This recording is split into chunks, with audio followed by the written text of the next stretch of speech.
Next जो topic है वो आपका है स्क्रू गेज, और स्क्रू गेज को हम करने लगे हैं। ये आपके सामने एक स्क्रू गेज है। फर्स्ट ऑफ ऑल इसकी हम देखेंगे कंस्ट्रक्शन। ये मैं आपको बुक से ही दिखाऊंगा एग्जैक्टली, ताकि आपको इसके डिफरेंट पार्ट्स जो हैं वो ईज़िली समझ आ जाए। ओके जी, ये आपके सामने एक माइक्रो स्क्रू गेज है। इसको माइक्रोमीटर स्क्रू गेज भी बाज़ औक़ात बोलते हैं। और ये जो स्क्रू गेज है ये वर्नियर कैलिपर से भी स्मॉल लेंथ को मेजर कर सकता है। यानी कि अगर कोई ऐसी लेंथ आती है जिसको वर्नियर कैलिपर एक्यूरेटली मेजर नहीं कर रहा, तो फिर हम उसको माइक्रोमीटर स्क्रू गेज से मेजर करते हैं। ठीक हो गया जी। फर्स्ट ऑफ ऑल इसकी कंस्ट्रक्शन पे जाते हैं कि इसकी कंस्ट्रक्शन कैसी है जी। ये आपके सामने इसकी फिगर बनी हुई है, ठीक है। तो ये देखें जी, ये वो इंस्ट्रूमेंट है माइक्रोमीटर स्क्रू गेज जो आपके सामने इस टाइम नज़र आ रहा है। यहाँ पे देखें तो ये आपको यू शेप का एक मेटल फ्रेम नज़र आ रहा है। ये टोटली एक मेटल फ्रेम है, मेटल से बना हुआ है, और ये यू शेप का होता है इस तरह। और उसके साथ ये एक मेटल का स्टड लगा होता है यहाँ पे। ये भी एक आप यूँ कह लें कि ये फिक्स होता है। ये मेटल का एक सर्कुलर यानी राउंड टाइप एक डिस्क सी यहाँ पे लगी हुई है जिसको हम स्टड कहते हैं, ठीक है। और ये पूरा फ्रेम किसका है? मेटल का बना हुआ। ओके जी, अब बात करते हैं कि ये जो आपके सामने मेन स्केल नज़र आ रहा है, ठीक है। यहाँ पे देखें आपको ये एक मेन स्केल नज़र आ रहा है या एक सिलेंडर नज़र आ रहा है जिसके ऊपर मेन स्केल बना हुआ है। इस सिलेंडर को हम स्लीव भी कहते हैं। क्या कहते हैं? स्लीव, ठीक है। और ये हॉलो सिलेंडर है, अंदर से एम्प्टी होता है, और इसके ऊपर स्केल जो है बना हुआ है। आपको यहाँ पे देखें ये स्केल नज़र आ रहा है 0 1 2 3 4 5। ओके जी, इसके ऊपर जो आपको रीडिंग नज़र आ रही है ये रीडिंग मिलीमीटर के अंदर होती है। यानी ये 0 1 mm 2 mm 3 mm 4 5 mm। सो इसका मतलब ये रीडिंग जो है ये mm के अंदर है, मिलीमीटर के अंदर है। ठीक हो गया जी। अब आपको ये सेंटर में एक लाइन नज़र आ रही है, ये वाली, ठीक है। इस लाइन को बोलते हैं इंडेक्स लाइन, याद रखिएगा। ये जो सेंट्रल लाइन है ये इंडेक्स लाइन कहलाती है। ओके जी, जहाँ तक बात समझ लगी। अब आते हैं, ये मेन स्केल हो गया। अब आते हैं ये जो आपको एक सर्कुलर टाइप स्केल नज़र आ रहा है, इस स्केल को कहते भी सर्कुलर स्केल हैं। ये जो स्केल है ये सर्कुलर स्केल कहलाता है। ठीक हो गया जी। इस सर्कुलर स्केल के ऊपर 100 लाइंस जो हैं, 100 यानी 0 से लेकर 100 तक इसके ऊपर लाइंस सर्कुलर में क्या हैं, लगी हुई हैं। ओके जी,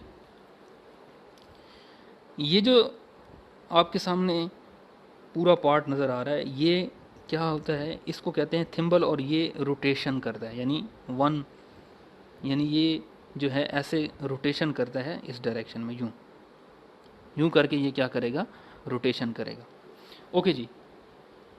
आप इसको क्लॉकवाइज भी घुमा सकते हैं और एंटी क्लॉकवाइज भी घुमा सकते हैं। ठीक हो गया। जब आप इसको क्लॉकवाइज घुमाएंगे, ठीक है, ये clockwise direction. No this is the movement. आप यूँ कह लें कि ये आपके पास अगर थिम्बल है तो अगर इसको मैं ऐसे घुमा रहा हूँ तो इसका मतलब ये क्लॉकवाइज घूम रहा है। अगर इसको मैं ऐसे घुमा रहा हूँ तो ये समझ रहे हैं एंटी क्लॉकवाइज घूम रहा है। ठीक है, ये मार्कर पे 2 निशान लगे हुए हैं। ये जो राइटिंग लिखी हुई इससे देखें कि जब इसको मैं ऐसे घुमाऊँगा तो ये क्लॉकवाइज डायरेक्शन है, जैसे घड़ी की सुइयाँ घूमती हैं। और जब उसको मैं ऐसे घुमाऊँगा तो ये जो डायरेक्शन है ये एंटी क्लॉकवाइज डायरेक्शन है। समझ लगी? ओके जी। अब जब इसको मैं, ये जो थिम्बल है इसको मैं कंप्लीट वन साइकिल घुमाऊंगा, यानी कि 1 साइकिल से मुराद है कि ये 0 से लेके 100 तक जब पूरा घूम जाएगा, यानी 1 रोटेशन इसकी जब कंप्लीट होगी, तो ये इस लाइन पे, जिसे मैंने इंडेक्स लाइन कहा था, तो ये 1 mm जो है डिस्टेंस कवर करके आगे आ जाएगा। ठीक है, अगर इसको मैं क्लॉकवाइज घुमाता हूँ, कंप्लीट एक रोटेशन देता हूँ, तो ये जो थिम्बल है, ठीक है, ये लेफ़्ट साइड पे ट्रैवल करेगा। कितना ट्रैवल करेगा? 1 mm तक। क्लियर हो गई ये बात? यानी इसकी एक रोटेशन जब कंप्लीट होगी, क्लॉकवाइज रोटेशन, तो ये लेफ़्ट साइड पे मूव करेगा। कितना मूव करेगा? 1 mm। ठीक है, और इस डिस्टेंस को कहते हैं पिच ऑफ स्क्रू। समझ लगे? पिच ऑफ स्क्रू क्या है? बेसिकली 1 mm डिस्टेंस है। ठीक है, इस लाइन, ये जो जिसे इंडेक्स लाइन कहते हैं, इसके ऊपर 1 mm डिस्टेंस ये कवर करेगा जब 1 कंप्लीट रोटेशन करेगा। यानी 1 क्लॉकवाइज कंप्लीट रोटेशन। देखें ना, यहाँ पे कंप्लीट रोटेशन से मुराद क्या है? अब ये देखिए आपके सामने जो ये लिखा हुआ है डॉलर कलर मार्कर, तो इसकी कंप्लीट रोटेशन क्या होगी क्लॉकवाइज में? ये देखें, ये मैंने इसको घुमाया और ये अब इसकी क्या हो गई? 1 कंप्लीट रोटेशन हो गई। तो 1 कंप्लीट रोटेशन में ये लेफ़्ट साइड पे, यानी इस इंडेक्स लाइन पे डिस्टेंस कितना कवर करेगा? इस तरफ आएगा 1 mm। सो ये 1 mm डिस्टेंस क्या होता है? इस स्क्रू गेज की पिच, यानी पिच ऑफ स्क्रू गेज कहते हैं। या सिंपली यूँ भी कह लें कि ये इस तरफ आएगा, सिमिलरली ये इस तरफ डिस्टेंस कवर करेगा। तो इसके साथ ये जो स्पिंडल लगा हुआ है, ठीक है, ये आपके सामने, ये भी इस तरफ मूव करेगा, इस तरफ आएगा, और ये जो स्पिंडल है ये भी, ये मूवेबल पार्ट है, ये भी 1 mm का डिस्टेंस जो है कवर करेगा, यानी लेफ़्ट साइड पे 1 mm आएगा। समझ आ गई? ये भी 1 mm, यानी यहाँ से 1 mm डिस्टेंस कवर होगा, और यहाँ से भी आपको ये 1 mm का डिस्टेंस जो है स्पिंडल का नज़र आएगा। ठीक हो गया जी? ओके जी, तो अभी तक हमने ये पढ़ा, ठीक है, सिंपली इसकी कंस्ट्रक्शन देखी। यहाँ पे यू शेप मेटल है, यहाँ पे स्टड है जो फिक्स है, यहाँ पे आपके सामने एक स्पिंडल नज़र आ रही है जो कि मूवेबल है, ये भी या लेफ़्ट और राइट जो है मूव कर सकती है। लेफ़्ट मूव तब करेगी जब आप इसको क्लॉकवाइज डायरेक्शन में घुमाएंगे, और राइट कब मूव करेगी? जब आप इसको एंटी क्लॉकवाइज उलट डायरेक्शन में मूव कराएंगे। ये मेन स्केल है जी। मेन स्केल में जो रीडिंग है वो mm में है। Distance between 1 line is 1 millimetre, और ये जो सेंट्रल वाली लाइन है ये इंडेक्स लाइन कहलाती है। सर्कुलर स्केल है, इसमें टोटल नंबर ऑफ डिवीजन्स कितनी है? 100, यानी 100 लाइंस लगी हुई हैं, और 1 कंप्लीट रोटेशन में ये 1 mm डिस्टेंस मूव करता है। यानी 1 mm 1 कंप्लीट रोटेशन करेंगे आप क्लॉकवाइज, तो 1 mm ये स्पिंडल जो है लेफ़्ट साइड की तरफ ट्रैवल करेगी। इस तरह एंटी क्लॉकवाइज 1 mm अगर आप इसको कंप्लीट रोटेशन कराते हैं तो ये राइट साइड पे 1 mm डिस्टेंस जो है कवर करती है। सो ये 1 mm distance basically pitch of screw gauge कहलाती है, यानी स्क्रू गेज की पिच जो है वो कहलाती है। ठीक हो गया? यहाँ तक बात समझ लगी। इससे जो आगे है फिर कंटिन्यू करेंगे। अपना बहुत सा ख्याल रखिएगा। कोई क्वेश्चन इसके रिलेटेड है तो वो आपने मुझसे पूछने। ठीक है जी, अल्लाह हाफिज़। अस्सलाम वालेकुम डियर स्टूडेंट्स, उम्मीद है आप सब खैरियत से होंगे। माइक्रोमीटर स्क्रू गेज हम यूज़ कर रहे थे, सॉरी इसको पढ़ रहे थे, और इसकी कंस्ट्रक्शन हमने अभी देखी थी, और इसमें हमने जो पॉइंट पढ़े थे वो था पिच ऑफ स्क्रू गेज जो कि 1 mm था, और उसके अलावा हमने इसकी कंस्ट्रक्शन यहाँ तक देख ली थी। ठीक है, ये थिम्बल होता है, थिम्बल से हम क्या करते हैं, इसको रोटेट करवाते हैं। अगर हम इसको क्लॉकवाइज रोटेट करेंगे तो ये 1 mm left side distance cover करेगा, और इसको एंटी क्लॉकवाइज रोटेट करेंगे तो 1 mm कंप्लीट रोटेट करेंगे तो 1 mm ये राइट साइड भी डिस्टेंस कवर करेगा। ओके जी, ये रैचेट ये किसके लिए यूज़ होता है? ये बिलफर्ज यहाँ पे आपने कोई सिलेंडर रखा है, कोई चीज़ रखी है, तो शुरू में आप थिम्बल से इसको इस तरफ लेके आते हैं, लेकिन जैसे ही वो इसकी क्लोज आता है तो फिर आप थिम्बल की बजाय उसको इस रैचेट से टाइट करते हैं। उसकी वजह ये है कि अगर आप थिम्बल से इसको टाइट करेंगे तो इसके अंदर जो थ्रेड बने होते हैं, जो चूड़ी बनी होती है, उसका ब्रेक होने का खतरा होता है। अगर आप इसको टाइट करेंगे तो फिर इसको टाइट करने से क्या होता है, इस पॉइंट से अगर टाइट करेंगे इसको, इस सिलेंडर को, तो होगा क्या, ये इसके अंदर जो चूड़ी होती है यानी कि जो थ्रेड होता है वो उसका टूटने का खतरा नहीं होता, यानी आपको इंस्ट्रूमेंट ख़राब नहीं होता। तो ये बेसिकली सेफ्टी के लिए लगाया जाता है, ठीक है। और इससे टाइट किया जाता है, फिर जब ये बिल्कुल इसके करीब पहुंच जाता है तो इससे हम उसको टाइट करते हैं। ये आपको लॉक नज़र आ रहा है, जब वो इससे टाइट हो जाता है तो फिर हम इस लॉक को प्रेस कर देते हैं, तो फिर जो है आप, जब ये लॉक हो जाएगा तो फिर आप इसको मूव नहीं कर सकते, यानी लॉक हो जाएगा तो फिर आप इजीली उसको उठा सकते हैं, इधर उधर लेके जा सकते हैं और उसकी मेजरमेंट कर सकते हैं। अदरवाइज़ ये ऐसे फिर स्पिन होगा तो ये लूज़ हो जाएगा। तो एक दफ़ा जब लॉक का बटन प्रेस हो जाएगा, यानी आपने इसको क्लोज करके टाइट कर दिया है, फिर लॉक कर दिया, तो फिर आपका ये जो थिम्बल है ये मूव नहीं करेगा, यानी रोटेट नहीं करेगा।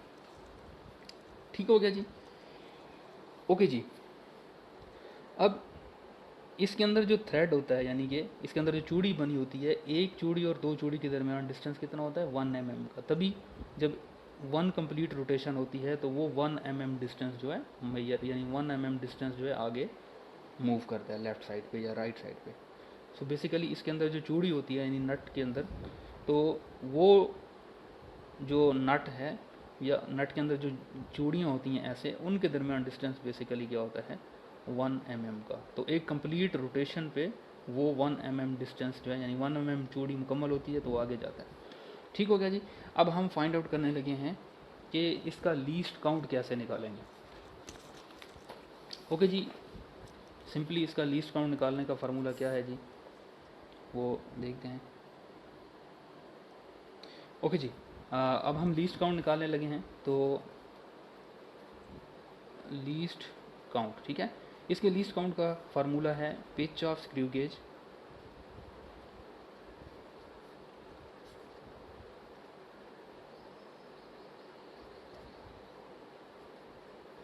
Divided by number of divisions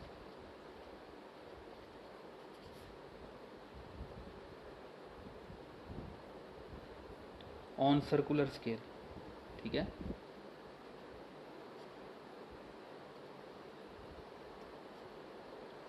okay जी। सो हमने ऑलरेडी फाइंड आउट किया है कि पिच ऑफ स्क्रू गेज कितनी है जी, 1 mm, यानी 1 mm इस तरफ मूव करता है, जिसको हमने पिच ऑफ स्क्रू गेज कहते हैं। तो इधर मैंने लिख दिया 1 mm divided by number of divisions on circular scale.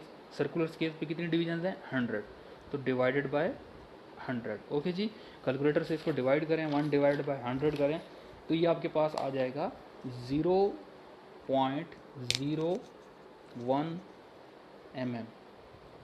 ठीक है, 0.01 mm, ये आ गया आपके पास लीस्ट काउंट स्क्रू गेज का। सेंटीमीटर में निकालना चाहें तो सेंटीमीटर में बनेगा 0.001 सेंटीमीटर। तो देखें ये वर्नियर कैलिपर से भी कम वैल्यू, यानी वर्नियर कैलिपर से भी बहुत स्मॉल लेंथ को क्या कर सकता है, ईजिली मेजर कर सकता है, क्योंकि इसका लीस्ट काउंट वर्नियर कैलिपर से काफ़ी कम है। तो जिसका लीस्ट काउंट जितना कम होगा वो उतनी ही कम वैल्यू को मेजर कर सकता है एक्यूरेटली। ठीक हो गया जी, यहाँ तक बात समझ लग गई।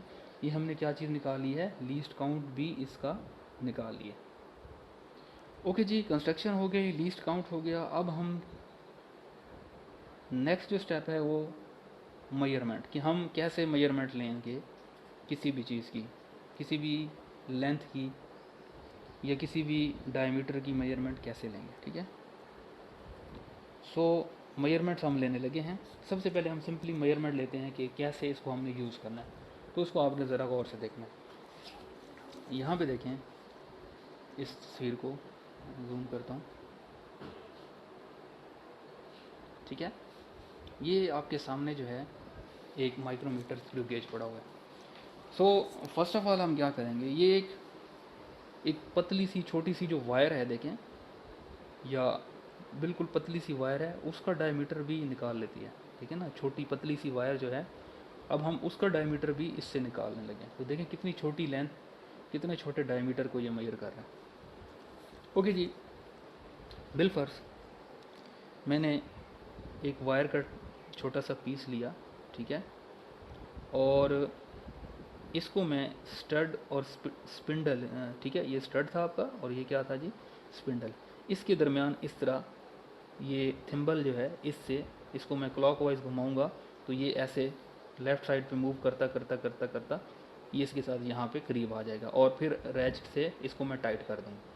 यहाँ पे जब ये इसके साथ बिल्कुल क्लोज हो जाएगा, टाइट हो जाएगा, तो मैं लॉक को प्रेस कर दूँगा, तो ये चीज़ यहाँ पे क्या हो जाएगी, लॉक हो जाएगी। अब ये क्या है, रोटेट नहीं हो सकता। ठीक हो गया जी। अब मैंने इसको लॉक कर दिया। अब नेक्स्ट काम क्या है, नेक्स्ट मेरा जो काम है, अब मैंने इसकी मेजरमेंट लेनी है। ओके जी, फर्स्ट ऑफ ऑल हम रीडिंग करेंगे मेन स्केल से। मेन स्केल में देखें तो मैंने कहा था कि मेन स्केल में जो रीडिंग चल रही है, जो आपके पास नंबर, ये जो 1 लाइन जो है वो 1 mm को शो कर रही है, ठीक है, एक एक जो लाइन है वो 1 mm को शो कर रही है, ठीक है। ओके जी, ये देखें आपके सामने। अब ये जो इंडेक्स लाइन है, ठीक है, अब यहाँ पे आपको देखें कितनी रीडिंग शो हो रही है, ये 0 है, 0 के बाद क्या है 1 mm, 1 mm के बाद अगली 2 mm की लाइन आपको नज़र नहीं आ रही। तो इसका मतलब क्या हुआ, इसका मतलब ये हुआ कि यहाँ पे जो आपको रीडिंग मिल रही है मेन स्केल की, वो कितनी मिल रही है, 1 mm मिल रही है, ठीक है। तो यहाँ पे मैं एक छोटा सा लिख देता हूँ, आपके पास जो मेन स्केल रीडिंग आई है वो आई है 1 mm की। ठीक हो गया जी। ओके जी, ये एक चीज़ मेरी क्लियर हो गई कि मैंने मेन स्केल रीडिंग जो है उसको लिख लिया। अब मैंने यानी इसकी सर्कुलर स्केल, अब मैं इसको वर्नियर नहीं कहूँगा, ये जो स्केल है आपका सर्कुलर स्केल है। सो अब मैं सर्कुलर स्केल रीडिंग जो है इसकी लूँगा, ठीक है। सो फर्स्ट ऑफ ऑल मेरे पास मेजरमेंट में जो फर्स्ट चीज़ आई है वो आई आपकी मेन स्केल रीडिंग, और वो क्या थी जी, 1 mm। ओके जी। अब सर्कुलर स्केल रीडिंग लेने के लिए मैं क्या करूँगा, सर्कुलर स्केल रीडिंग। सो सर्कुलर स्केल रीडिंग के लिए सबसे पहले हम क्या करेंगे, सर्कुलर लाइन, कौन सी सर्कुलर जो लाइन है वो इंडेक्स लाइन से मिल रही है, और उसको मल्टीप्लाई कर देंगे लीस्ट काउंट से, जस्ट लाइक पहले जैसे करते थे, ठीक है। यहाँ पे सिंपली हमने वही डिवीज़न देखनी है। क्या देखनी है जी, डिवीज़न देखनी है। कैसे देखने का तरीकाकार, अब हम डिवीज़न देख रहे हैं। यहाँ पे देखें, ये आपके पास वही सर्कुलर स्केल है, ठीक है। अब इसमें हम डिवीज़न कैसे चेक करेंगे, इसमें आपने देखना है कि ये जो सर्कुलर स्केल है, सर्कुलर स्केल की कौन सी लाइन इस इंडेक्स लाइन, ये जो मेन स्केल की सेंटर वाली लाइन है जिसे मैं इंडेक्स लाइन कह रहा हूँ, इस लाइन से मैच कर रही है। मैं दोबारा रिपीट करता हूँ कि ये जो सर्कुलर स्केल है इसकी कौन सी लाइन, ये जो सेंटर वाली मेन स्केल की जो इंडेक्स लाइन है इससे मैच कर रही है। तो आपको नज़र आ रहा है कि इसकी जो 85 लाइन है, ठीक है, सर्कुलर स्केल की 85 लाइन इंडेक्स लाइन से मैच कर रही है।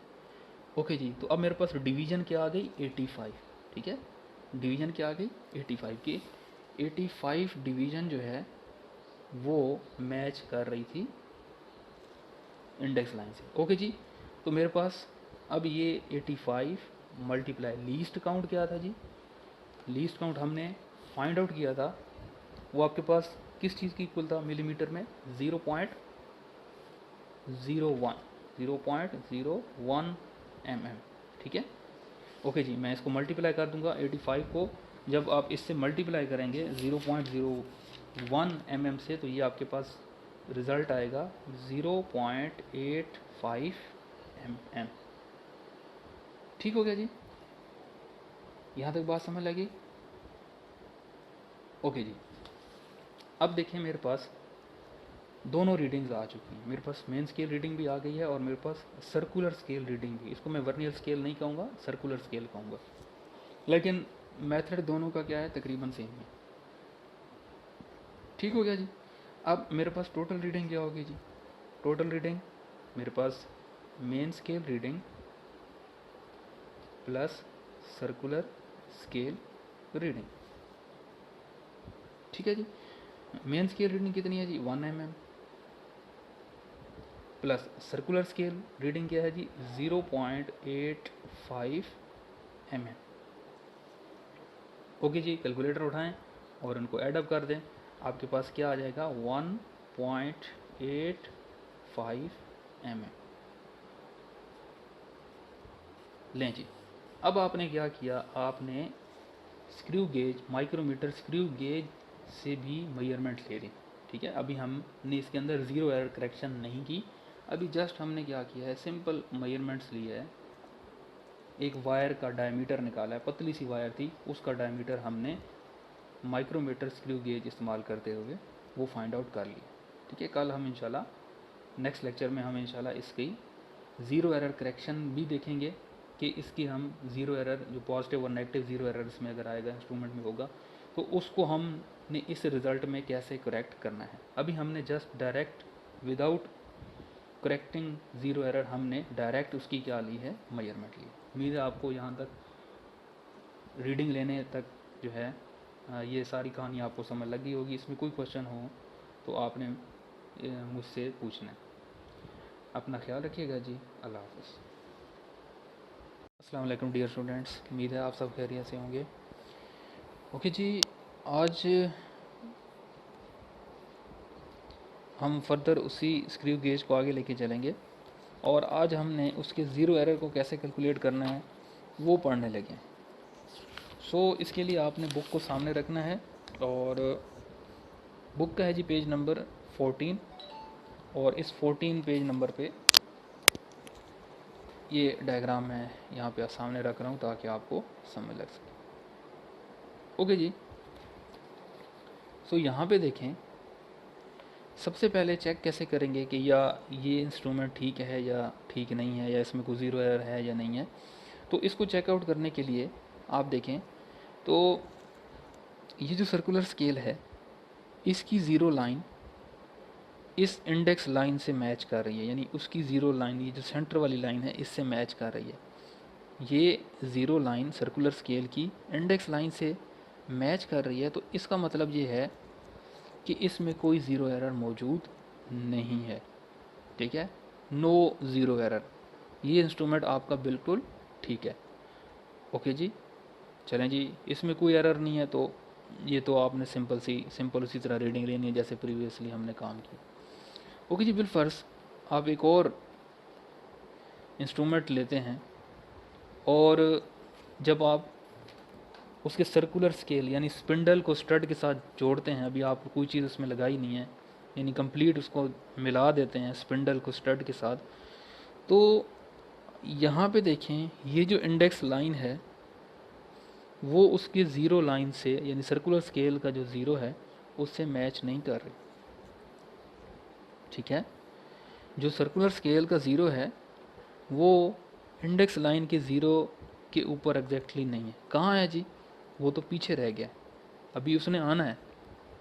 ठीक है, अभी ज़ीरो ने आना था लेकिन उससे पहले क्या है, उसकी 18 लाइन जो है वो मैच कर रही है इंडेक्स लाइन से।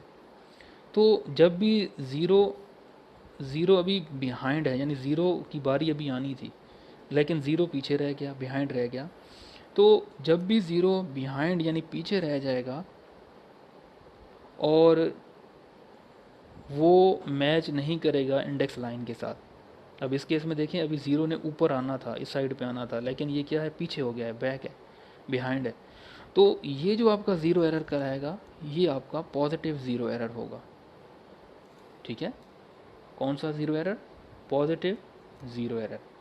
ओके जी, अब हम इस पॉजिटिव ज़ीरो एरर की वैल्यू को फाइंड आउट करते हैं। हमेशा याद रखें पॉजिटिव ज़ीरो एरर में क्या करते हैं, जो आपके पास वैल्यू आएगी ज़ीरो एरर की वैल्यू जब हम निकाल लेंगे तो उसको एक्चुअल वैल्यू से माइनस कर देते हैं। ठीक है, पॉजिटिव ज़ीरो एरर में क्या करते हैं, पॉजिटिव ज़ीरो एरर की जो भी वैल्यू आएगी, ठीक है, उसको हम एक्चुअल वैल्यू में, एक्चुअल जो हमारे पास वायर की कैलकुलेशन जो हमने की थी उसमें से माइनस कर देंगे। ओके जी, अब हम इस पॉजिटिव ज़ीरो एरर की वैल्यू को निकालते हैं, फाइंड आउट करते हैं। ओके जी, कर लेते हैं। सबसे पहले आप देखें मेन स्केल रीडिंग क्या आ रही है आपकी, ज़ीरो। देखें ना, मेन स्केल रीडिंग क्या है, 0 mm।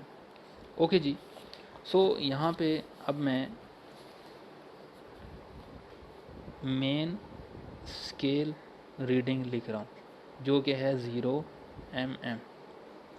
ओके जी, अब मैंने लिखनी है सर्कुलर स्केल रीडिंग जो कि मेरे पास इक्वल टू होती है किसके, division multiply by number of division, कौन सी डिवीजन उसके साथ मैच कर रही है इंडेक्स लाइन से, मल्टीप्लाई बाय लीस्ट काउंट। ठीक है, ओके जी।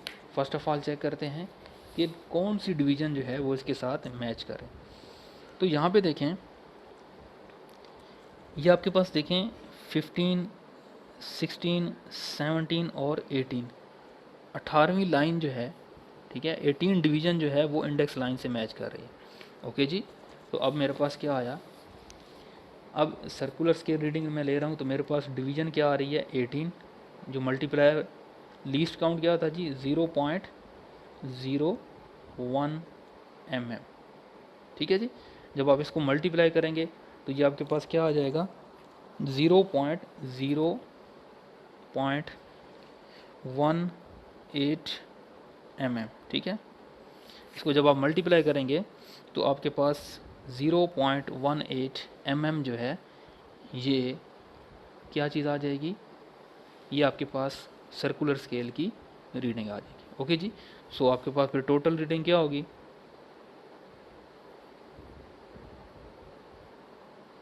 टोटल रीडिंग आपको पता है MSR मेन स्केल रीडिंग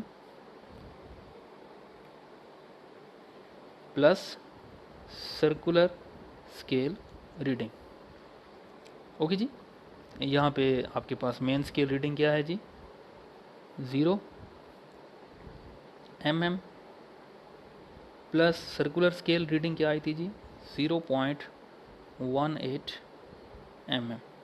ठीक है, सो ऐड अप करें आपके पास वही रिजल्ट आना है 0.18 mm।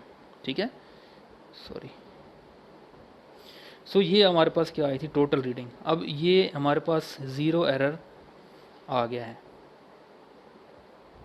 ज़ीरो एरर की रीडिंग आ गई है टोटल रीडिंग। ठीक है, 0.18 mm। ओके जी, पॉजिटिव ज़ीरो एरर है तो पॉजिटिव ज़ीरो एरर के केस में क्या करते हैं हम, जो हमारे पास एक्चुअल रीडिंग है उससे ये वैल्यू जो है वो क्या करेंगे, ये वैल्यू माइनस कर देंगे। ओके जी, लास्ट टाइम हम जब कर रहे थे तो हमारे पास जो रिज़ल्ट आया था वो था जी आपके पास 1.8 mm, जो टोटल रीडिंग वायर की डायमीटर आया था वो कितना आया था जी, जो कल हमने काम किया था उसमें 1.8 mm आई थिंक सो, देखिए मैं चेक कर लेने दें कितनी आंसर आया था हमारे पास, सॉरी 1.85 mm आया था। ठीक है, 1.85 mm ये आपके पास आई थी टोटल रीडिंग। अब zero error, positive zero error है तो इसको करेक्ट करने के बाद रीडिंग क्या बन जाएगी, सो अब मैं क्या कर दूंगा, इसमें से ये वैल्यू माइनस कर दूंगा तो ये आ जाएगा 1.85 mm माइनस 0.18 mm। ठीक है, तो अब हम क्या करते हैं जी, इसको कैलकुलेटर से माइनस करते हैं। ओके जी, इसको कैलकुलेटर से माइनस करते हैं जी, तो देखते हैं आपके पास रिज़ल्ट क्या आता है। ओके जी, इसको मैं माइनस करने लगा हूँ 1.85 माइनस 0.18,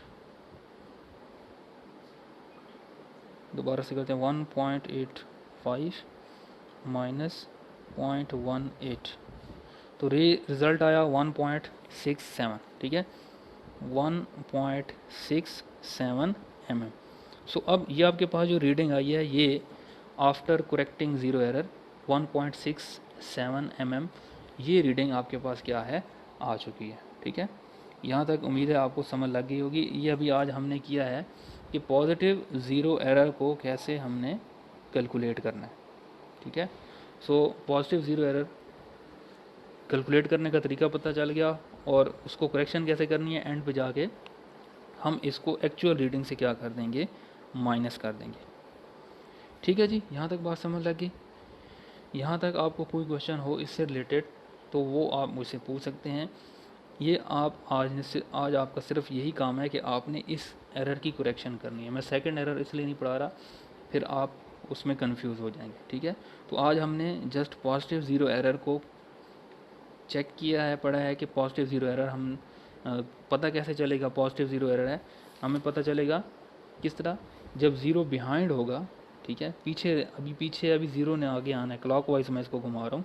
तो अभी ज़ीरो की बारी आनी थी लेकिन वो पीछे है, और यहाँ पे क्या हुआ है, वो स्पिंडल जो है स्टार्ट के साथ मिल गई है, यानी कि और ये आगे मूव नहीं कर सकता। तो उसका मतलब ये आपके पास जो एरर है ये पॉजिटिव ज़ीरो एरर है।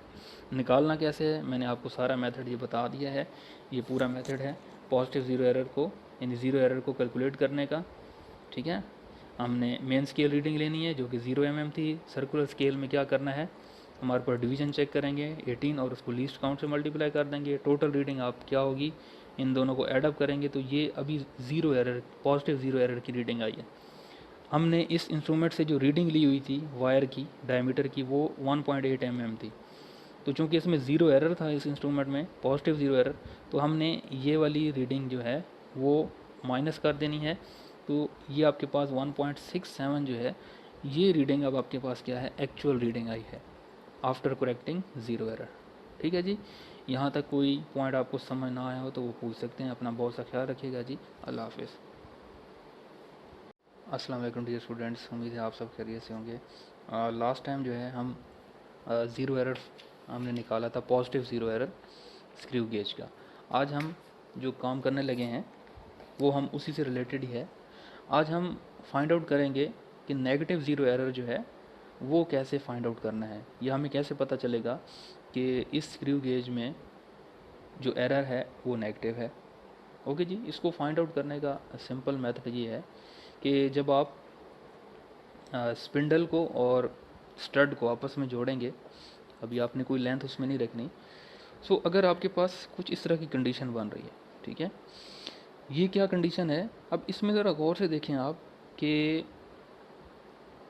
ये जो ज़ीरो है सर्कुलर स्केल का ज़ीरो, ये इंडेक्स लाइन से आगे चला गया है, यानी पास कर गया। प्रीवियसली हमने देखा था कि उसमें ज़ीरो जो था वो पीछे रह जाता है, बिहाइंड।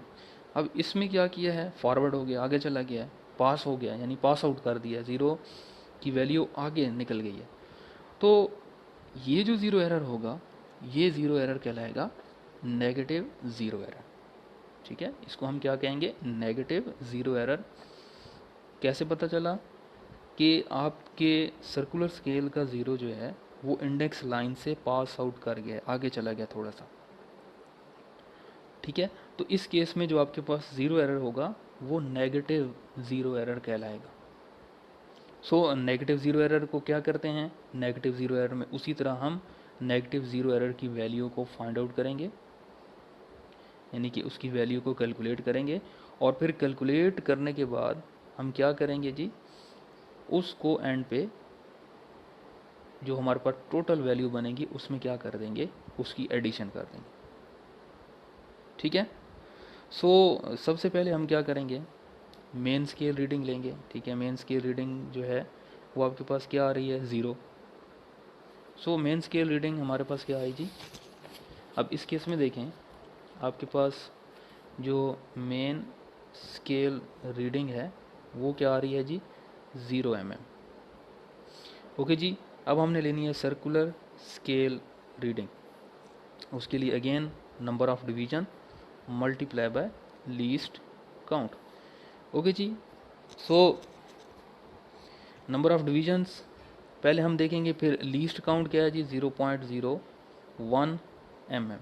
ठीक है, ये आपका क्या है, स्क्रू गेज का लीस्ट काउंट है। सो फर्स्ट ऑफ ऑल हम देखते हैं कि इसमें कौन सी डिवीज़न जो है वो मैच कर रही है। ठीक है, या कितनी डिवीजन्स जो हैं वो लेस वैल्यू आ रही है। यहाँ पे देखें, सो ये है ज़ीरो, ठीक है, और कितने ज़ीरो जो है कितने डिग्री आगे पास आउट हुए, देखें ना, ज़ीरो के आगे 1 2 3 4 एंड 5। इट मीन्स कि 5 लाइंस जो हैं, 95 नहीं, 5 लाइंस ज़ीरो आगे चला गया, नेगेटिव में चला गया। ठीक हो गया। सो कितनी नंबर ऑफ डिविजन्स ज़ीरो आगे गया है जी? 5 टाइम्स, यानी 5 टाइम उसकी डिविजन्स जो हैं वो आगे चली गई हैं, नेगेटिव में आ रही हैं। सो हम क्या करेंगे, अगेन अब 5 डिविजन्स आगे गए हैं तो नंबर ऑफ डिविजन्स कितनी आएंगी? 5। ठीक हो गया, ये 5 डिविजन्स आपकी जो ज़ीरो है वो आगे शिफ्ट हुआ है। सो अब इसको मल्टीप्लाई कर देंगे तो ये आपके पास क्या आएगा, 5 को इससे मल्टीप्लाई करें तो ये आपके पास बनेगा 0.05, 0.05 mm। ठीक है, और ये आपका क्या है, नेगेटिव ज़ीरो है, that's why we put negative sign. ठीक है, सो क्योंकि डिविजन्स जो हैं वो नेगेटिव आगे गई हैं, सो नेगेटिव इस यहाँ भी आप पुट कर सकते हैं, क्योंकि आपका ज़ीरो जो है 5 टाइम आगे चला गया है, नेगेटिव ज़ीरो एरर है, so that's why we put negative sign here. Okay जी, सो ये आपके पास क्या आ गई, सर्कुलर स्केल रीडिंग आ गई। ओके जी, अब मैं क्या करता हूँ, अब मैं इसकी टोटल रीडिंग करता हूँ, तो टोटल रीडिंग जो है ज़ीरो एरर की वो क्या आ जाएगी, main scale reading plus circular, ठीक है, स्केल रीडिंग। ओके जी, या इसको मैं सिंपली CSR से भी डिनोट कर सकता हूँ। ठीक है, अभी हमारे पास क्या आई है, जस्ट इसको आप यूँ भी लिख सकते हैं कि आपके पास सर्कुलर स्केल रीडिंग जो है ये आई। सो आपके पास टोटल रीडिंग क्या हो जाएगी, आप 0 mm और प्लस कर देंगे ये वाली वैल्यू। ठीक है, ये जस्ट मैंने निशानी लगाई है कि ये नेगेटिव, क्योंकि वो आगे शिफ्ट हो गया है। ठीक है, ये एक्स्ट्रा वैल्यू, यानी कि ये वो वैल्यू है जो कि आपके पास एक्स्ट्रा आ रही है। आगे शिफ्ट होने के मुराद ये है कि अभी हमने ये वैल्यूज़ इसमें ऐड करनी है। सो ये आपके पास क्या आ जाएगा, 0.05 mm। तो इसको आप ऐड कर दें, आपके पास वही वैल्यू बनेगी 0.05 mm। ओके जी, ये आपके पास टोटल रीडिंग आई है ज़ीरो एरर की, और ये चूंकि नेगेटिव ज़ीरो एरर है, डेट्स वाई वो put negative sign here. Okay जी, यहाँ तक बात समझ लगी। अब हम क्या करेंगे, अब हमने क्या करना है, आपके पास जो एक्चुअल रीडिंग आई थी वो आपके पास थी आई थिंक सो 1.85 mm। ठीक है, आपके पास जो हमने वायर का डायमीटर निकाला था उसकी जो टोटल रीडिंग आई थी वो थी 1.85 mm, ये उसकी टोटल रेटिंग है। अब नेगेटिव ज़ीरो एरर के केस में क्या करना है, हम ये नेगेटिव वाली जो वैल्यू है ये क्या करते हैं, इसमें ऐड अप करते हैं। ठीक है, हमेशा याद रखें कि नेगेटिव ज़ीरो एरर में एंड के रिज़ल्ट पे वैल्यूज़ को, उस नेगेटिव ज़ीरो एरर की वैल्यू को टोटल रिज़ल्ट में ऐड करते हैं, और पॉजिटिव ज़ीरो एरर के केस में क्या करते हैं, माइनस करते हैं। सो ये हमारे पास नेगेटिव ज़ीरो एरर था, तो हम इसको करेक्ट करके इसके साथ क्या करेंगे, एडिशन करेंगे, यानी कि टोटल एरर जो आपके पास टोटल रीडिंग है उसमें 0.05 mm को ऐड अप कर देंगे। ठीक हो गया जी, यहाँ तक बात समझ लगी। अब आप इसको ऐड अप कर दें, आप इसका जो भी रिज़ल्ट आएगा वो क्या होगा, इस कैलकुलेशन का एग्जैक्ट रिजल्ट होगा, यानी जो आपने मेजरमेंट की है उसकी एक्चुअल वैल्यू होगी। ठीक है, कैलकुलेटर से आपने सिंपली 1.85 mm को ऐड अप कर देना है इसके साथ। ओके जी, सो ये आपके पास जो रिज़ल्ट बनेगा ये बनेगा ये 10 और 9 1.90 mm। ठीक हो गया जी, ये आपके पास टोटल रीडिंग आ जाएगी करेक्ट होके। यहाँ तक आपको कोई कन्फ्यूजन हो तो वो आपने पूछ लेनी है। नेगेटिव ज़ीरो एरर को कैसे निकालेंगे, सिंपली आपका सिंपल मेथड ये है, नेगेटिव ज़ीरो एरर को निकालने के लिए क्या करेंगे, सबसे पहले चेक करेंगे, अगर तो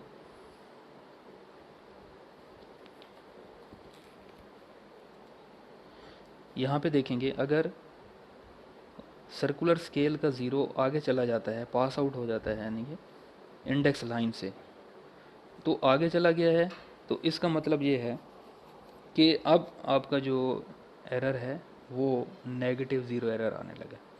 ठीक है, सो नेगेटिव ज़ीरो एरर को करेक्ट कैसे करना है, सबसे पहले आपने उस नेगेटिव ज़ीरो एरर की वैल्यू को फाइंड आउट करना है। कैसे फाइंड आउट करेंगे, अब ये देखें कितने टाइम्स आगे गया है ये 5 डिविजन्स जो है आगे चला गया ये एरर आपका, ठीक है।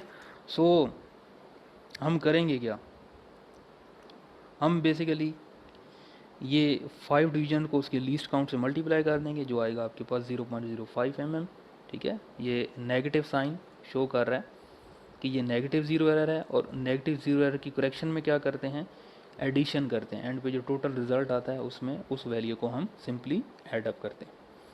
ठीक हो गया जी। यहाँ तक अगर आपको कोई क्वेश्चन हो इससे रिलेटेड तो वो आप मुझसे पूछ सकते हैं। आज के लिए बस इतना ही, अपना ख्याल रखिएगा जी, अल्लाह हाफिज़।